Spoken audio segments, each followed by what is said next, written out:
সরকারের সমালোচনা অপরাধ নয়, তবে রাষ্ট্রের বিরুদ্ধে কথা বলা অপরাধ হিসেবে গণ্য হবে বলে জানিয়েছেন তথ্যমন্ত্রী জহির উদ্দিন স্বপন।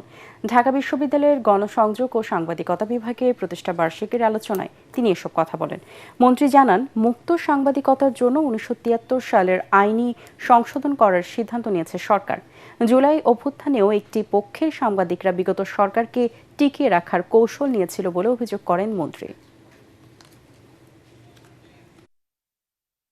বাংলা ভাষায় বাক্যে আমাদের যে কোনো জ্ঞানকে জনগণের কল্যাণের দিকে ধাবিত করতে হবে। বিশেষ করে সাংবাদিকতার মতো বুদ্ধিভিত্তিক পেশাতে এটা অবশ্যই করতে হবে।